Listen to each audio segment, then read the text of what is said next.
आपल्या देशाचे प्रधानमंत्री नरेंद्र मोदीजी आणि अमितभाई शहा यांनी 370वा कलम रद्द केला आणि हा काश्मीर हा अविभाज्य घटक झाला। या देशामध्ये एक विधान एक प्रधान एक निशान यही चलेगा हे परत एकदा सिद्ध झालं। जम्मू आणि काश्मीर पासून कन्याकुमारी पासून जम्मू काश्मीर पर्यंत हा देशाचा अविभाज्य घटक झाला।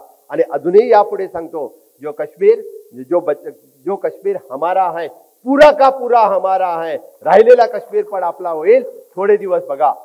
आणि हे सांगायला आज खूप अभिमान वाटतोय की एकापेक्षा एक अशा पद्धतीचे प्रकल्प हे सांगत असताना जे रामलल्लाचं दर्शन, यावरती तू सांगायला नको प्रमोद जठार साहेब, आपण सगळेजण रामलल्लाचं दर्शन घेऊन आलात।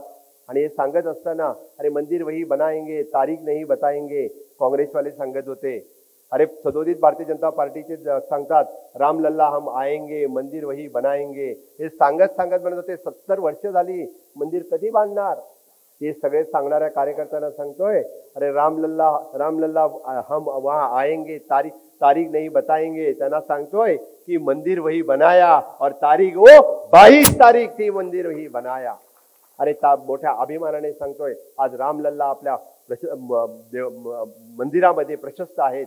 आणि हे सांगायला भारतीय जनता पार्टीच्या कार्यकर्त्याला नाही, या हिंदुस्थानामधल्या सगळ्यांना मोठा अभिमान वाटतोय, सगळ्या जाती आणि धर्मातल्या लोकांना मोठा अभिमान वाटतोय। ते फक्त राम मंदिर नाहीये तर ते राष्ट्र मंदिर आहे, हे सांगताना आपल्याला अभिमान वाटायला पाहिजे।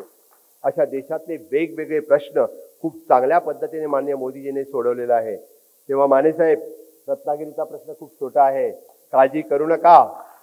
तर जेव्हा माननीय मोदीजी 370वा कलम रद्द करतात, रामलल्लाचं मंदिर बांधतात, तेव्हा रत्नागिरी आणि सिंधुदुर्ग काय, मला वाटतं मावळ आणि रायगडच्या सहित सगळेच आपल्याकडे कमळ फुलतील याचा मला विश्वास आहे की नाही? कमळ फुलवायचं की नाही?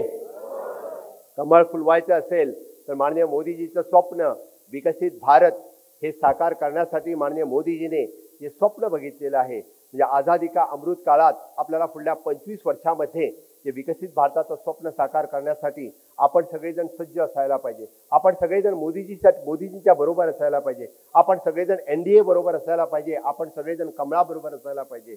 आणि त्याचसाठी तर हा एवढा, म्हणजे आपण जसं म्हणतोय एवढा अट्टास कशासाठी, तर एवढा अट्टास हा आपल्या कमळ फुलवण्यासाठीच आहे, एवढा अट्टास हा 370 कमळाचे सीट आणण्यासाठी आहे, एवढा अट्टास 400 पार करण्यासाठी आहे। आणि त्याचसाठी आपण सगळेजण म्हणजे एवढ्या मोठ्या संख्येने कार्यकर्ते इकडे आलेत, मला नक्कीच खात्री आहे की यावेळी आपण अब की बार फिर एक बार